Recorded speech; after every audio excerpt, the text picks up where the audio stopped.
Bom dia a todos. Feliz sábado a todos. Eu desejo que vocês estejam todos bem e que tenham passado bem também. Por isso estão aqui, né? Deus seja louvado pela vida de todos nós. Hoje, primeiro sábado do mês de agosto, um dos meses mais secos do ano, né? Muito vento seco. Mas graças a Deus o Senhor tem nos ajudado e nós estamos aqui, né?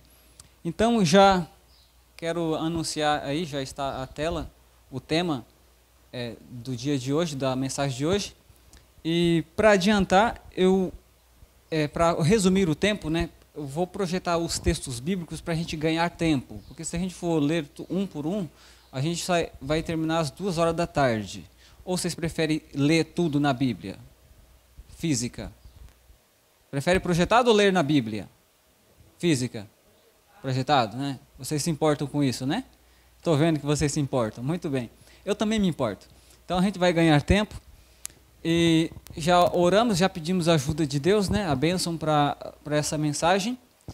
E como vocês podem... Dá para enxergar aí? Apesar da luz, né? Os 3 enganos dos eventos finais. Então, nós acreditamos que estamos vivendo nos últimos dias? Estamos no final dos tempos? Vocês acreditam nisso? Podemos acreditar que estamos vivendo nas últimas horas do tempo desse mundo? Sim ou não? Ou podemos pensar que falta muitos milênios de anos ainda, centenas de anos? Está no tempo, né? Pois bem, Satanás ele sempre procurou enganar o tempo todo, em todas as épocas. E no tempo do fim, não seria uma coisa diferente. E quando a gente fala do livro do Apocalipse, o que vem à mente? Ou melhor, quando as pessoas ouvem falar do Apocalipse, quando a gente vai para Hollywood, os filmes, Apocalipse quer dizer o quê? É sinônimo de quê? Fim. E tem algumas coisas. Os filmes mostram tragédia e destruição. Coisa ruim, né? Aí algumas pessoas nas redes sociais, no YouTube, começam a falar assim, olha, o Apocalipse está chegando. Poxa, o Apocalipse está aqui na Bíblia há muito tempo e ele está chegando. É porque as pessoas têm uma noção de Apocalipse com destruição, coisa ruim. Tem isso mesmo no livro do Apocalipse? Tem? Ok. Então vamos começar já com Apocalipse capítulo 7. Nós vamos ver aqui, no tema de hoje, os 3 enganos dos eventos finais. É muito importante nós sabermos isso para quê? Para que quando vier a gente esteja preparado. A gente esteja pronto para não cair no engano. Ok, aqui está Apocalipse 7, verso 1 e 2. Eu creio que dá para entender, né? Apesar do tamanho da letra, né? Quem está de óculos está bom, né? Quem está sem óculos vai ter que se esforçar aí um pouquinho. Muito bem, Apocalipse 7, verso 1 e 2. Essa é a profecia que fala com relação ao tempo do fim. Aqui está dito, depois disto, vi 4 anjos em pé, aonde? Nos 4 cantos da terra, retendo os 4 ventos da terra, para que nenhum vento soprasse sobre o que mesmo? Sobre árvore alguma, nem sobre a... Aqui está um erro de digitação, mas não se importa com isso. Nem sobre a terra, nem contra o mar. Aqui está, árvore, essa palavra era daqui e pulou para cá. E vi outro anjo subir do lado do sol nascente, tendo o selo do Deus vivo, e clamou com grande voz aos 4 anjos aos quais fora dado que danificassem a terra e o mar. Essa mensagem aqui é para nós? Serve para nós? Para fazer o que com a gente? Isso aqui é relativo ao tempo do fim. Fica bem informado. Mas o Apocalipse também, inclusive essa mensagem aqui, porque fala de ventos, destruição, é para deixar a gente preocupado, com medo, assustado? Feliz? Como é que a gente vai ficar feliz com tragédia, com destruição? Porque está no fim, por quê? Porque Jesus vem, olha, vocês são bem motivados, legal, muito bem, né? Deus seja louvado. Agora, uma coisa interessante, aqui está dito que 4 anjos estavam em pé nos 4 cantos da terra, né? A terra tem 4 cantos. Por que a terra não tem 4 cantos? Porque ela é redonda. E redondo tem quantos lados? Quantos cantos? Tem 2 lados o redondo, sabia? O de dentro e o de fora. Fora isso, não tem mais não. Não tem 4 cantos. A terra não é quadrada. E, por isso ela não tem 4 cantos. E a terra tem 4 ventos? Não, aqui são os 4 pontos cardeais. Então, esse texto aqui está sendo usando uma linguagem simbólica, é simbolismo, não é literal. Então, 4 anjos nos 4 cantos da terra segurando os 4 ventos. Interessante. E esses anjos, eles têm poder de destruição. E o que é que vai ser destruído aqui? A terra e o mar. Mas aqui, o que não é destruído aqui? Tem algo aqui que não é destruído. Árvore. E o que significa árvore na profecia bíblica? Nós já vamos ver o significado de árvore. E o fato de a árvore não ser destruída está relacionado com o selo do Deus vivo. Está relacionado, e a gente já verá. Aqui tem um dicionário profético, aqui, a gente já está acostumado com isso aqui, né? Mas só para a gente se situar, de acordo com, aqui está o texto bíblico também, o significado e o símbolo. Nós já vimos, os 4 cantos da terra é toda a terra toda. E Jeremias, aqui está a fonte, Jeremias 49, Ezequiel capítulo 7 e Apocalipse 20, também falam que toda a terra são os 4 cantos. Os 4 ventos são todas as direções. Jeremias, também Marcos e Zacarias falam isso. E mais, vento, de acordo com o Salmo 55, Jeremias, é a destruição ou a ira de Deus. Está relacionado às duas coisas. A terra é locais onde tem poucas pessoas. Um local onde não é muito habitado. Apocalipse 12, verso 15 e 17. Lembra que a mulher foi para a terra?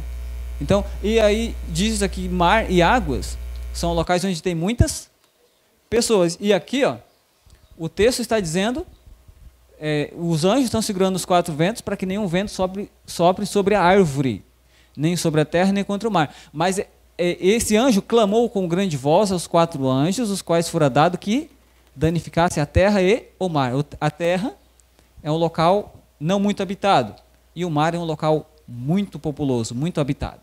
Muito bem. E falando aqui sobre a árvore, o mais importante que a gente tem que entender nesse ponto aqui agora é árvore, porque essas árvores, elas não recebem os danos. E é dito aqui, ó, em Isaías 65, verso 21 e 22, ó, e eles edificarão casas e as habitarão, e plantarão vinhas e comerão do fruto delas, e tal, né? Falando do povo de Deus, ó, não plantarão para que outros comam, porque os dias do meu povo serão como os dias da árvore, e os meus escolhidos gozarão por longo tempo. Então, árvore está relacionado com os escolhidos. Ser árvore é o mesmo que ser escolhidos. As árvores lá são os escolhidos de Deus. E como se não bastasse, se precisasse de mais prova, Jeremias 17, versos 7 e 8 diz: bendito o varão ou o homem que confia no Senhor e cuja esperança é o Senhor, porque ele será como árvore plantada junto às águas. Então, ser árvore quer dizer confiar no Senhor.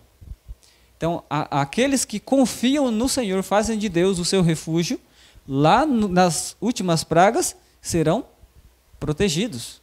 E o Salmo 1 também fala da mesma ideia. Ali faz um contraste entre o ímpio e o justo. Ali diz, ele não anda no conselho dos ímpios. Antes o seu prazer está na lei do Senhor, e diz mais que ele é como árvore plantada junto às águas. Então, ser árvore aqui é confiar no Senhor, ser plantado junto à corrente das águas. Então, quando a gente lê aqui de uma maneira diferente, a gente vê os 4 anjos nos 4 cantos da terra segurando os ventos para que nenhum vento sobre os escolhidos de Deus no tempo do fim. Aqui é uma introdução que a gente vai fazer para a gente entender.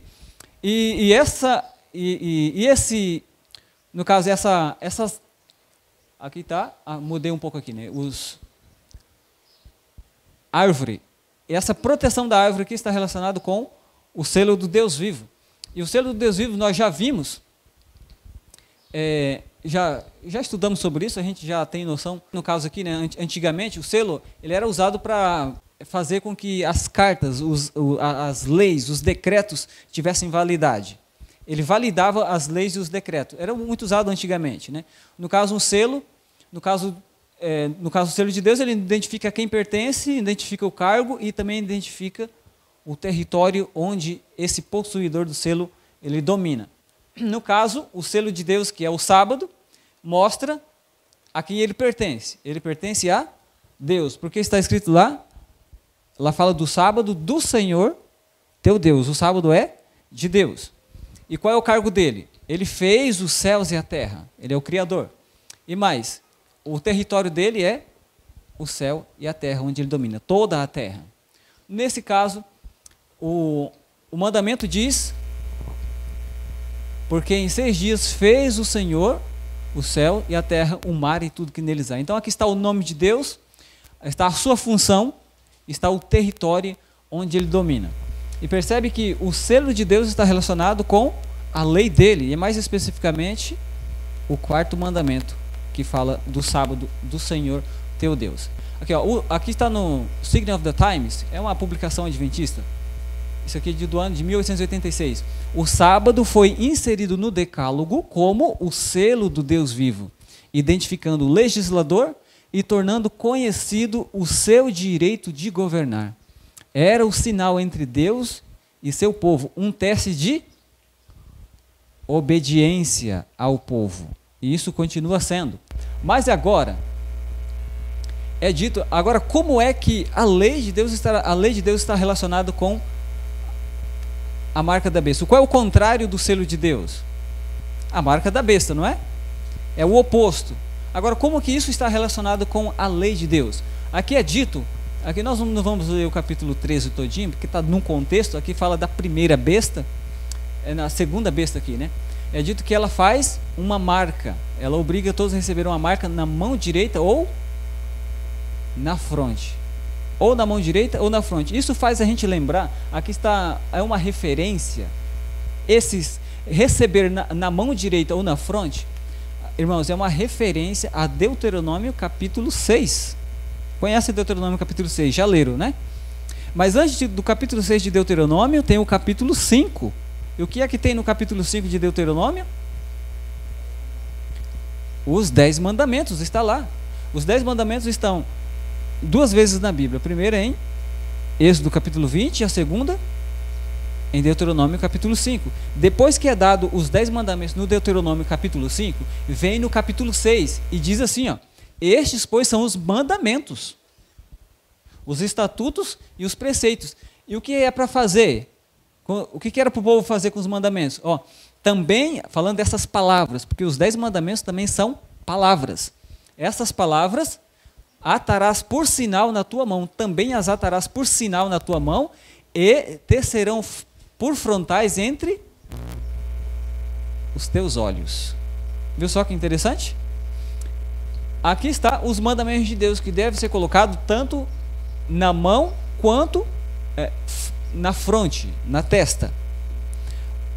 Existe uma diferença. Deixa eu ver aqui. Ok. Aqui tem uma diferença da marca da besta. O selo de Deus. Ele tem que ser tanto na mão quanto entre os olhos. E o que significa isso aqui? Ser colocado na mão e na testa. No caso, o selo de Deus. O selo do Deus vivo também é colocado na mão e na testa. O que quer dizer? O que vem a ser isso? O que isso está nos dizendo? Repare que tem uma conjunção aqui, ó. Essa letrinha E na tua mão e na tua testa. Na mão, na testa é que tem que ser entendido, aceito pela compreensão. Tem que ser entendido, tem que ser compreendido. Tem que aceitar. E na mão, não basta apenas aceitar, tem que praticar, tem que fazer. Deus aceita que a gente apenas compreenda a verdade sobre o sábado, a importância dele, e não coloque em prática. Isso já salva, ou melhor, isso já faz com que a gente receba a proteção de Deus? Isso já nos faz receber as bênçãos do sábado ou não? Então quem é que recebe as bênçãos do sábado? Aqueles que santificam o sábado, aqueles que fazem, aqueles que dizem o que o mandamento diz. O mandamento diz: não farás nenhuma obra, e tal, né? E adorar a Deus e tal. Então, percebe uma coisa diferente aqui na marca da besta. Apocalipse 3, verso 16. É dito aqui que a marca é na mão direita ou... Então, para Satanás, não importa. Qualquer um dos dois já está valendo. Ou na mão direita, nas ações, ou na fronte pela ideologia, pela ideia. Então, para Satanás, qualquer um dos dois serve. Mas para Deus, não, tem que ser os dois. Não basta apenas aceitar a mensagem do sábado. Entender que o sábado é importante, é um sinal entre o povo e Deus. Tem que ser colocado em prática na vida também. Não é para ser salvo, mas é para receber o selo do Deus vivo. Porque o selo do Deus vivo está no sábado. E agora, já lemos aqui? Isso, aqui. Olha só, aqui está a declaração da própria Igreja Católica Romana, que tem uma fonte católica falando sobre o domingo. E diz o seguinte: o domingo é a marca da nossa autoridade. E esse poder papal é a besta do Apocalipse 13, a primeira besta do capítulo 1, do capítulo 13, do versículo 1 ao 10. E eles dizem: o domingo é a marca da nossa autoridade. E diz mais: a igreja está acima da Bíblia.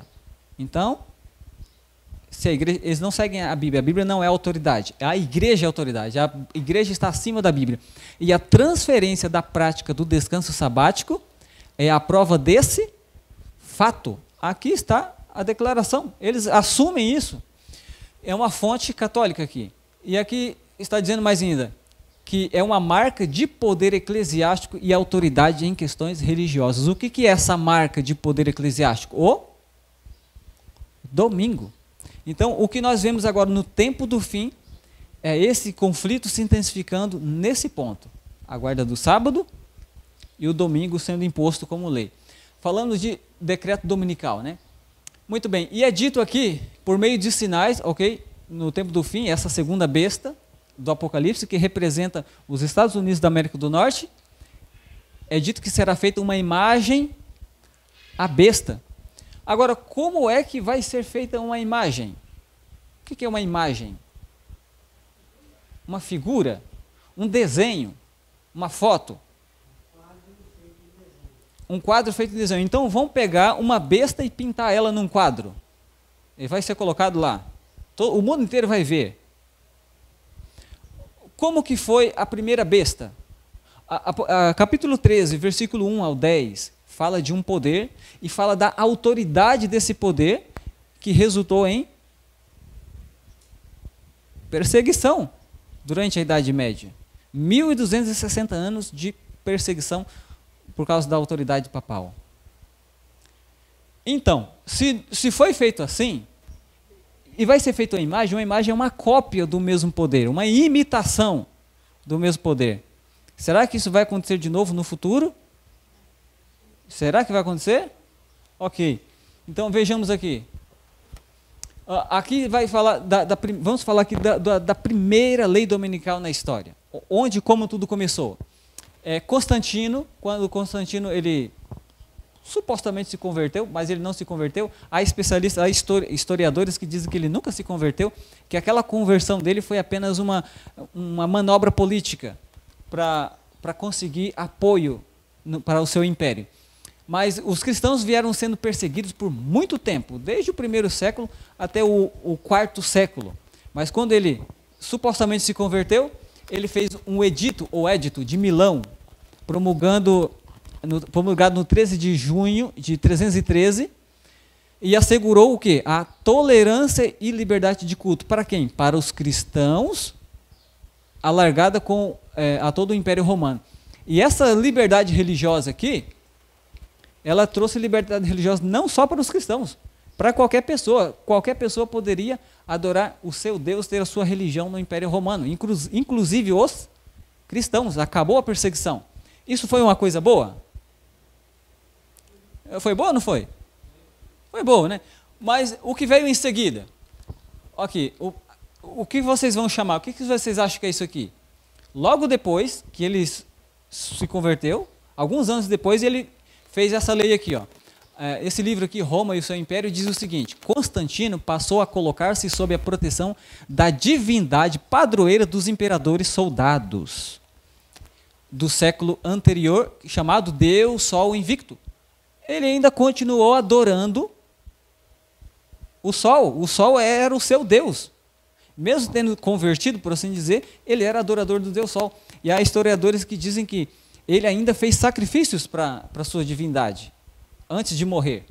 E é dito que ele acabou, no entanto, por entrar na história como o primeiro imperador romano a professar o cristianismo. Ele professava o cristianismo. Aqui não está dito que ele foi o primeiro imperador cristão. É diferente.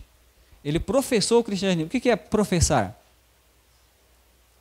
É dizer que faz parte ali. Sabe, como aqui no nosso país existe muito aquela expressão assim, não se usa muito para evangélicos, mas se usa mais para católicos. Católico não praticante é o mesmo dizer que não é católico, né? O católico de verdade é o praticante. Se não é praticante, então é meia boca, é quase nada, né? Então, assim foi o Constantino. Ele não era cristão praticante, ele só professava. Eu torço para a igreja cristã, né? Uma coisa é ser cristão e outra coisa é professar o cristianismo. E foi o caso do Constantino. Agora aqui a coisa mudou. Aqui ele fez um decreto. Então, olha o que ele diz ali. Tempos depois, logo depois de se converter, ó, que todos os juízes e todos os habitantes da cidade, e todos os mercadores e artífices, descansem no venerável dia do sol. Aqui não era o dia cristão, é o dia do sol, paganismo. Não obstante, atendam os lavradores com plena liberdade ao culto dos campos, visto acontecer a miúde que nenhum outro dia é tão adequado à semeadura do grão ou ao plantio da vinha. Então, como que se chamaria essa lei aqui? Que nome vocês dariam a essa lei? Aqui foi colocado um decreto para que todo mundo descansasse no dia. A primeira lei dominical. O domingo, porque sol, a palavra dias, domingo vem de dias, domini dias, né? Dia do Senhor. No caso, o Senhor aqui, era muito comum esse nome, dia do Senhor, dia domini, ou domini dias, coisa assim. Era um latim, o Senhor aqui era Senhor Deus, o Sol, não o Senhor Deus Jesus Cristo. Isso veio dos pagãos. Então, esse decreto que Constantino colocou aqui era um decreto para a adoração do Deus Sol, que era o primeiro dia da semana. Isso aqui é a primeira lei dominical. Ok. E aqui está, isso foi bom ou foi ruim? Ruim? Por quê?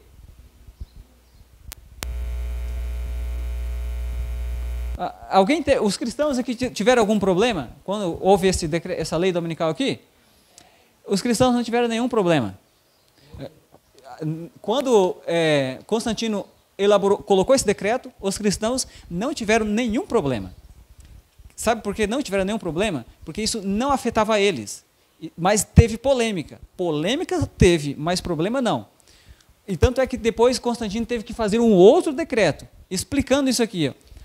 Aqui está a história que conta. Embora alguns cristãos tenham usado o decreto como apoio à guarda do domingo, para tentar solucionar a polêmica de guardar o sábado. Por quê? Porque os cristãos guardavam o sábado. E foi dito que, ou o domingo na igreja cristã, na realidade, né, o decreto não se aplica aos cristãos ou judeus. Então, esse decreto não proibia a guarda do sábado, ou trabalhar aos sábados e parar no domingo. Isso era somente para os romanos em si. Não, nesse primeiro momento, esse primeiro decreto não afetou a vida dos cristãos. Porque a gente vê aqui nesse contexto que os cristãos continuavam guardando o sábado, eles sempre guardaram o sábado, aqui já no quarto século. Esse primeiro decreto aqui não afetou em nada os cristãos. Eles simplesmente não trabalhavam no domingo, porque era proibido trabalhar no domingo. A proibição aqui era trabalhar no domingo, não era obrigado a trabalhar no sábado. Então, isso é um problema? Não foi nenhum problema, eles não tiveram problema. Mas agora, depois sim, em seguida veio um problema sério que começou a complicar os cristãos. Porque foi feito mais medidas. Olha só o que foi dito aqui. Ó. Mostrando-se insuficientes os decretos dos concílios, foi rogado às autoridades seculares que promulgassem um edito que inspirasse terror ao povo e obrigasse, agora sim, mais tarde, obrigasse a abster-se do trabalho no domingo. E aí, num sínodo realizado em Roma, o que foi feito aqui agora? Todas as decisões anteriores foram reafirmadas como maior força e solenidade. Foram também incorporadas à lei eclesiástica, agora na igreja, e impostas pelas autoridades civis através de quase toda a cristandade. Agora, a partir de agora, os cristãos começaram a ser afetados, porque por parte da igreja foram ordenado que eles não achassem-se judaizando, ou seja, guardando o sábado, mas começasse a trabalhar nesse dia e guardasse o domingo. Agora sim, a coisa piorou. Então, vale a gente lembrar, lembrar que, em primeira instância, o primeiro decreto lá de Constantino não afetou em nada a vida dos cristãos. Mas agora, depois de algum tempo, começou a apertar o círculo para eles. Olha só o que foi dito agora, depois desses concílios. O grande conflito, página 574, ordenava-se a todas as pessoas de qualquer classe abster-se do trabalho usual, no caso no domingo, sob pena de multa. Agora começou a ter multa. Aos livres, aos romanos livres, né? E açoites no caso de serem servos, escravos, não romanos. Mais tarde ainda, foi decretado que os ricos fossem punidos com a perda da metade dos bens. É um boicote grande, né? E finalmente que se obstinassem, fossem escravizados. As classes inferiores deveriam sofrer banimento perpétuo. O que é banimento perpétuo? Morte. Vê-se aqui uma progressão nas penas. Então, primeira coisa que veio foi a promulgação da lei dominical. Então, a princípio, a lei dominical ela não afeta em nada os cristãos. Depois vem, quando há mudanças, multas e açoite. Depois, perda de bens. Depois, perda da liberdade. E, por fim, decreto de morte. Foi assim no passado, uma progressão. E é dito para nós, que aqui, lá em Apocalipse 13, verso 14, que no futuro, dizia-se, é dito que, por meio dos sinais que lhe foi permitido fazer na presença da besta, enganasse os que habitavam sobre a terra. Ele dizia que fizesse uma imagem à besta. Então, será que o que aconteceu no passado irá acontecer no futuro, já que é dito que vai ser feita uma imagem à besta? Vai se repetir tudo de novo. Quando surgir o decreto dominical, a princípio não vai afetar em nada os cristãos. Agora, como é que vai ser, vai ser conseguido impor a imagem da besta, ou criar a imagem da besta e repetir tudo de novo? Vai ser necessário enganar. Então, um engano vai ser usado aqui. Enganava os que habitam sobre a terra. Então, eu acho que vocês conhecem essa encíclica aqui, Laudato Si, né? Vamos ler um pedacinho, alguns pedacinhos dela para a gente se situar sobre o que está acontecendo hoje. Essa Laudato Si foi criada em 2015 pelo Papa Francisco. E é dito aqui, a necessidade de cada um se arrepender do próprio modo de maltratar o planeta. Quero focar aqui de novo. Com relação à imagem da besta, haverá um engano. É aqui que a gente precisa atentar, abrir os olhos e prestar muita atenção. Nessa Laudato Si é dito a necessidade de que cada um se arrepender do próprio modo de maltratar o planeta. Porque todos, na medida em que causamos pequenos danos ecológicos, somos chamados a reconhecer a nossa contribuição, pequena ou grande, para a desfiguração e destruição do ambiente. Aqui, nesse ponto, está tratando de um problema que o mundo está enfrentando. Qual que é o problema apresentado aqui? Qual é o problema? Problema ambiental. Isso é um problema real ou é imaginário? Isso é comprovável? O ambiente está sofrendo mesmo? O meio ambiente? Então, aqui está um problema. O mundo está enfrentando um problema, no caso, um problema ambiental. Nós estamos sentindo hoje já, né? A gente já sente todos os dias quando dá essa hora, né? calor extremo, né? Então, é dito, ó, vivemos já muito tempo na degradação moral. Vivemos já muito tempo na degradação moral, baldando-nos a ética, a bondade, a fé, a honestidade. Chegou o momento de reconhecer que esta alegre superficialidade de pouco nos serviu. Uma tal destruição de todo o fundamento da vida social acaba por colocar-nos uns contra os outros na defesa dos próprios interesses. Aqui está uma descrição de um outro problema. Qual é o problema aqui? Um problema moral. Então nós temos dois problemas aqui, um problema ambiental e um problema moral. A sociedade, ela está moralmente boa? Então, a Laudato Si apresenta aqui dois problemas, um problema ambiental e um problema moral. E qual que é a solução para isso? Para esses problemas? A gente não pode negar esses problemas aqui. Olha só, aqui também fala de mudança climática, quando os seres humanos destroem a biodiversidade na criação de Deus, quando os seres humanos comprometem a integridade da terra e contribuem para a mudança climática, quando os seres humanos contaminam as águas, o solo, o ar, tudo isso é pecado, é o que ele diz. Então, destruir o planeta, causar mudança climática é tratado como pecado. Os problemas morais na sociedade são pecado. E qual que é a solução? Olha a solução apresentada aqui. Ó. Quem está apresentando é ele mesmo. Ó. Esta responsabilidade perante uma terra que é de Deus implica que o ser humano, dotado de inteligência, respeite as leis da natureza. Nesta linha, o descanso do sétimo dia não é proposto só para o ser humano, mas para que descansem o teu boi e o teu jumento. Êxodo 23, 12. Assim, nos damos conta de que a Bíblia não dá lugar a um antropocentrismo despótico que se desinteressa das outras criaturas. Então, o sábado aqui também é para o descanso e para lembrar da natureza. Vocês concordam com isso aqui? Ou tem dúvida? Vocês concordam com isso aqui, com essa parte aqui da Laudato Si? Está correto? Sim. Isso aqui, o que está dito aqui está correto, não está, com relação ao descanso do sétimo dia? Está correto, não está?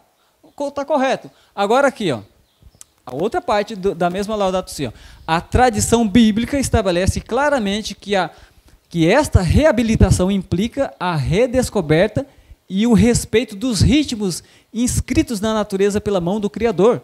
Então, isso está certo também, porque vocês concordam também que a natureza ela tem um ritmo, né?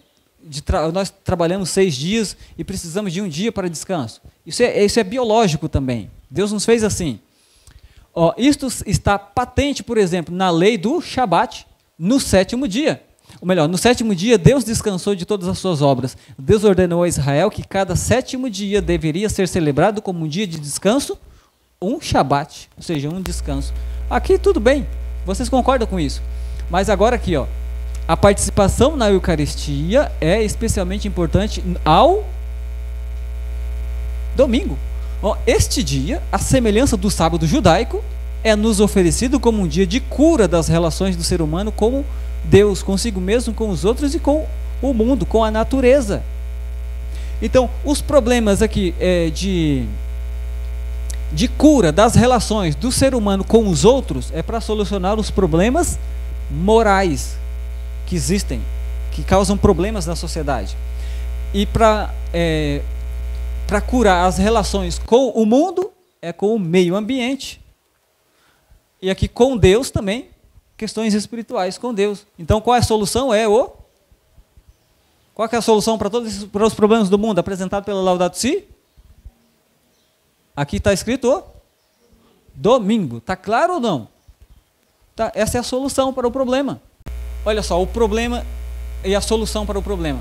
Assim, o dia de descanso, cujo centro é a Eucaristia, o dia de descanso aqui é o domingo, né? Serve também para assumir o cuidado da natureza e dos pobres. Puxa, a respeito desse fato aqui, o Espírito de Profecia já nos vem alertando. E é dito, olha o que o Espírito de Profecia já adiantou falando desses problemas. Ó, esta mesma classe apresenta a alegação de que a corrupção, que rapidamente se alastra, é atribuível em grande parte à profanação do descanso dominical. Então a gente vê aqui a profecia se cumprindo. Está se cumprindo. Então vão dizer, e já estão a dizer, que os problemas que a sociedade vem enfrentando, corrupção, problema moral, é por causa do esquecimento do descanso dominical. Ó, irmãos, eu vou dizer uma coisa para vocês. Isso aqui que a profecia, que o dom de profecia falou, não está falando de algo que um dia vai acontecer no futuro.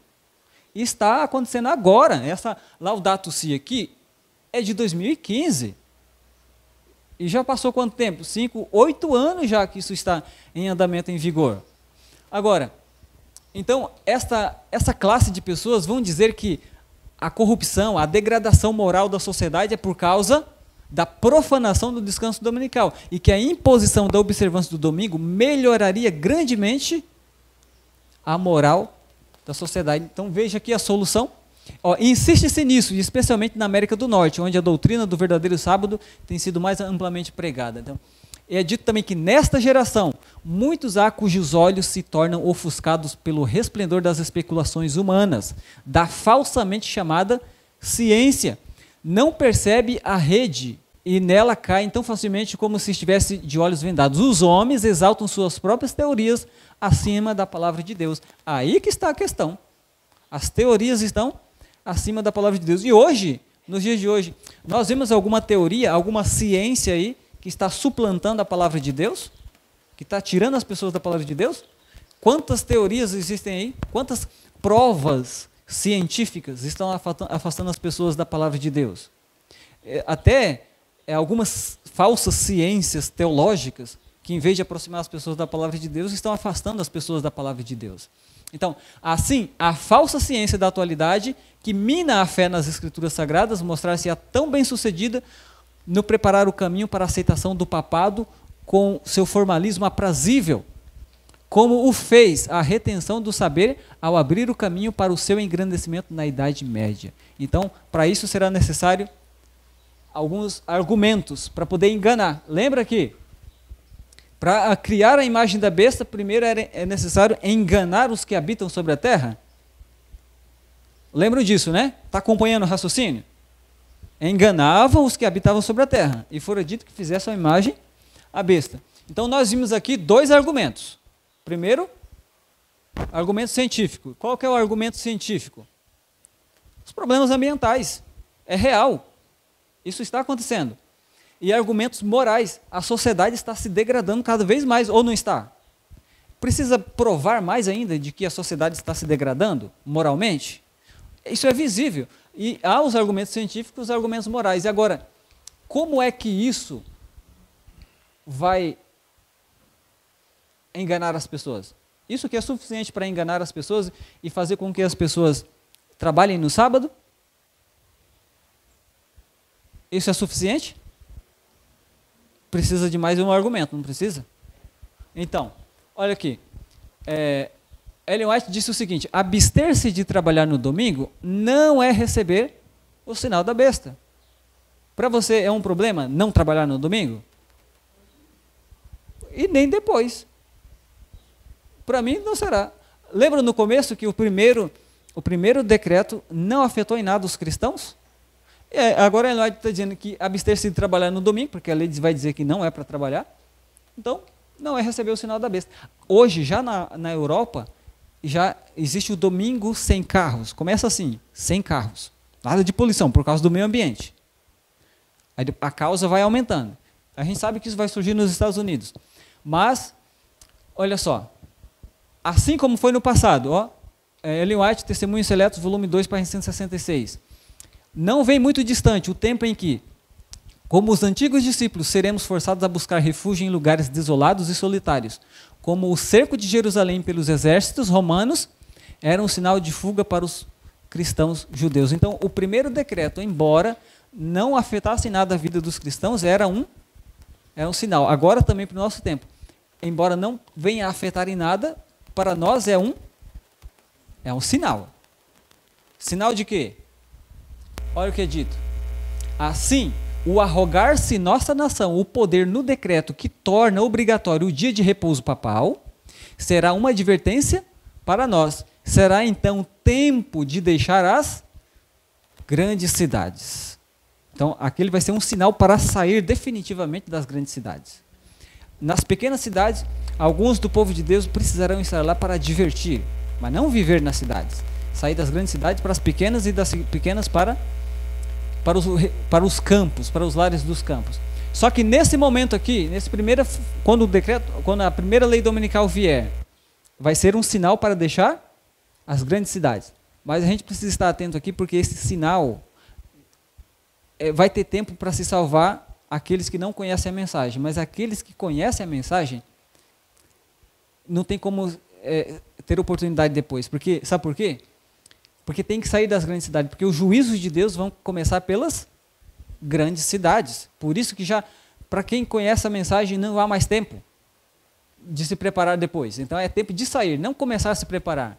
Então nós vimos aqui que a primeira lei dominical, que é a guarda do domingo, lá do passado, equivale a nós hoje. Foi sem consequências para o povo de Deus. Mas é um sinal para abandonar as cidades. Aqui está falando uma notícia que fala sobre o governo português. Admite testar semana de 4 dias na função pública. Trabalhar só 4 dias, diminuir a carga horária, só 8 horas por dia, mas receber o mesmo valor. Sem baixar nada do salário. É um teste que está sendo feito lá em Portugal. O que vocês acham que isso resulta? Já estamos entrando agora no terceiro argumento, para convencer. Diminuindo, são quantos dias de trabalho? São 5, não são? Segunda, terça, quarta, quinta, sexta. Na função pública, né? Na função pública. Agora querem diminuir 1 para 4, para as pessoas terem mais qualidade de vida. Trabalhar menos e ganhar o mesmo salário. O que vocês acham que vai acontecer com relação à economia pública? Trabalhar menos vai em questão de produtividade. Colapso econômico, financeiro. Esse é um teste que está sendo feito lá. Então percebe que fazem isso, dá problema, aí depois vem a solução para o problema, voltar a ter que trabalhar. Só que nesse caso aqui, quando isso está sendo feito agora, e o domingo já está sendo exigido, especialmente pelo Papa e alguns cristãos norte-americanos, alguns protestantes, já estão sendo exigidos. Ainda não é uma lei nacional, ainda não, mas já está sendo feito preparativos para isso. Aí imagina só, o domingo a lei dominical já feita, a primeira lei agora, o descanso dominical já pronta, já a nível mundial. Imagine só, descansando, trabalhando apenas 4 dias. Agora deu problema na economia, então tem que trabalhar mais, porque é trabalhando que se resolve os problemas financeiros. Vocês se lembram como foi que o problema financeiro da Europa, como foi resolvido depois da Segunda Guerra Mundial? Aí a Alemanha ficou defasada, e a Europa toda também defasada economicamente. Qual foi a solução para o problema? Trabalho. Assim foi resolvido o problema deles. Com mais trabalho. Agora, não vai ter tempo de eu explicar tudo isso aqui, porque esse site aqui mostra o déficit orçamentário dos Estados Unidos. Você sabe o que significa déficit orçamentário, né? Termos assim complicados, né? Déficit orçamentário, isso se aplica à instituição de governo, empresas e até pessoas também. Imagina que quanto que ganha um aposentado? A maioria que é sitiante não tem uma renda fixa, né? Ganha uns 10 mil reais de aposentadoria? Um ano inteiro, né? 2 mil reais. Suponha que cada um de vocês dois ganha 2 mil reais. Para a gente entender aqui o que é o déficit orçamentário, ou de orçamento. Cada um ganha 2 mil, só que cada um de vocês dois gasta por mês 2.100. Ganha 2 mil, mas gasta 2.100. Qual é o seu déficit?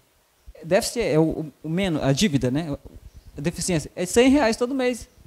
E no ano inteiro vai dar 1.200, não é? E dentro de 10 anos, qual vai ser o seu déficit, sua dívida? 12 mil? 12 mil em 10 anos. Então, aqui está mostrando como foi. Isso aqui foi em 1980. A dívida interna dos Estados Unidos é quase $1 trilhão. E cada pessoa devia $12. Isso significa, mostra que a economia ela é baseada em dívida. Como é que as pessoas pagam as suas contas? Pelo menos nos Estados Unidos, o mundo inteiro está seguindo o mesmo ritmo, pelo menos o mundo ocidental. Como se faz para resolver os problemas econômicos? O governo imprime mais dinheiro e as pessoas vão fazendo mais dívidas. Então, a vida que as pessoas têm é apenas uma aparência. Elas fazem prosperidade com base em dívida. Olha só aqui, isso já foi no ano 2000. Em 1980 era quase $1 trilhão.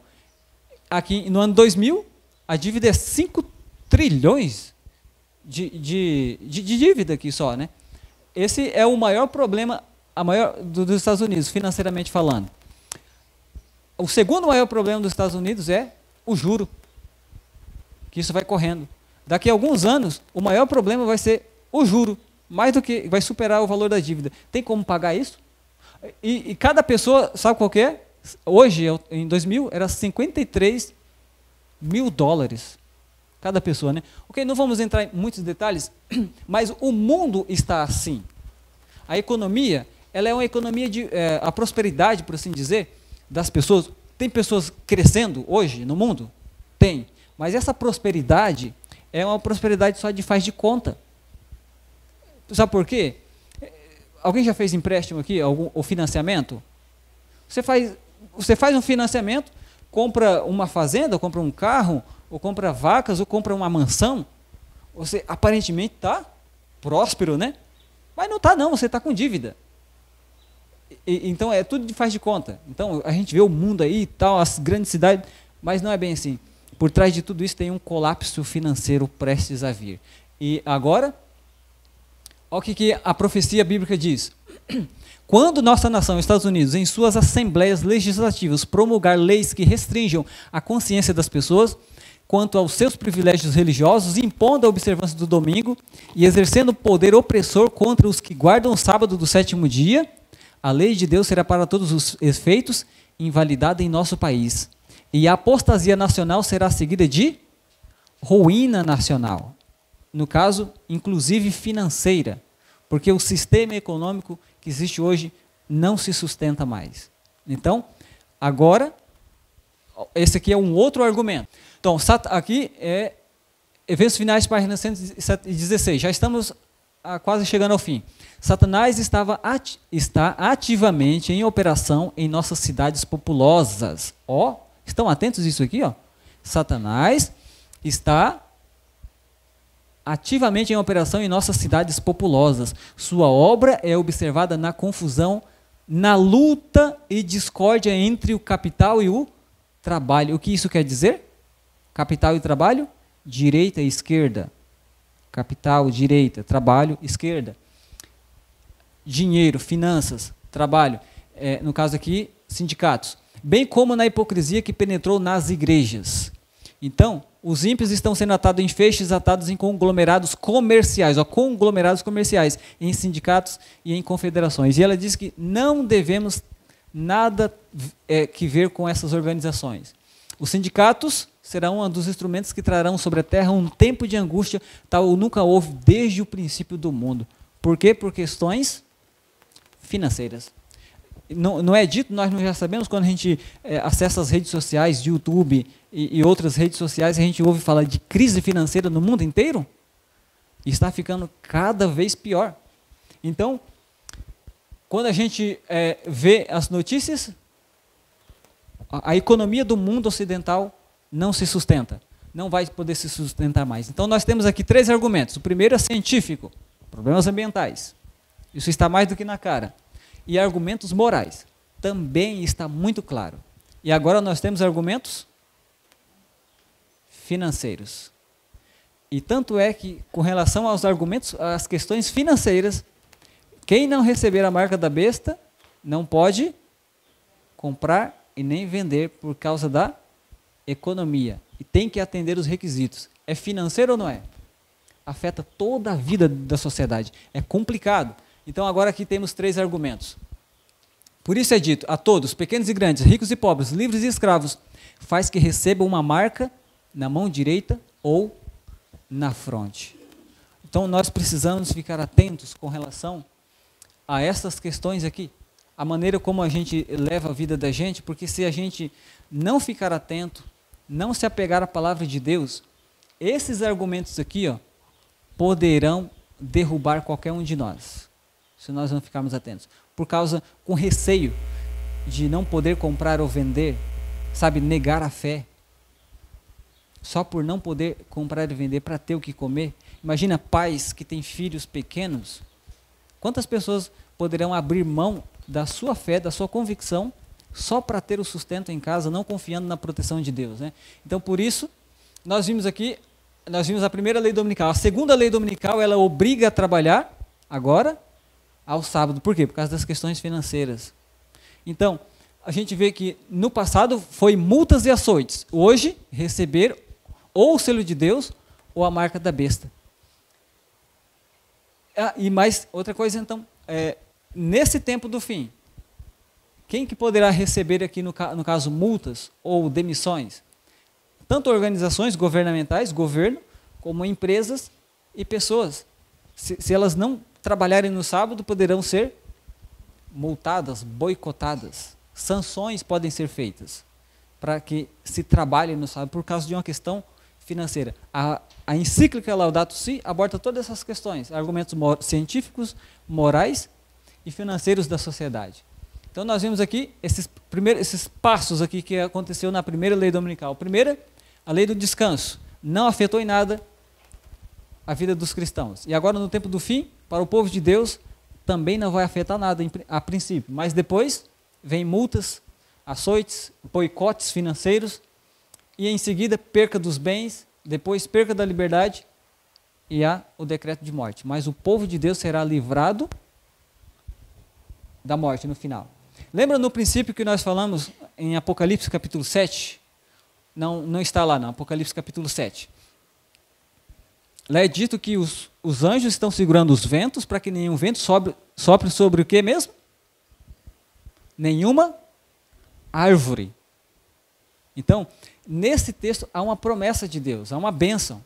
Por isso vamos ler Sofonias capítulo 2, versículo 1 e 2. Lá em Sofonias capítulo 2, versículo 1 e 2, está dito assim, ó, concentra-te ou congrega-te e examina-te. O que tem que ser feito? Exame. Antes do quê? Antes que saia o decreto.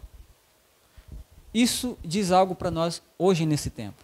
Se nós queremos ser árvore, árvore no contexto profético, para receber o selo de Deus, esse exame de coração aqui, as decisões individuais que a gente tem que tomar, tem que ser tomada antes que saia o decreto, não quando sair o decreto.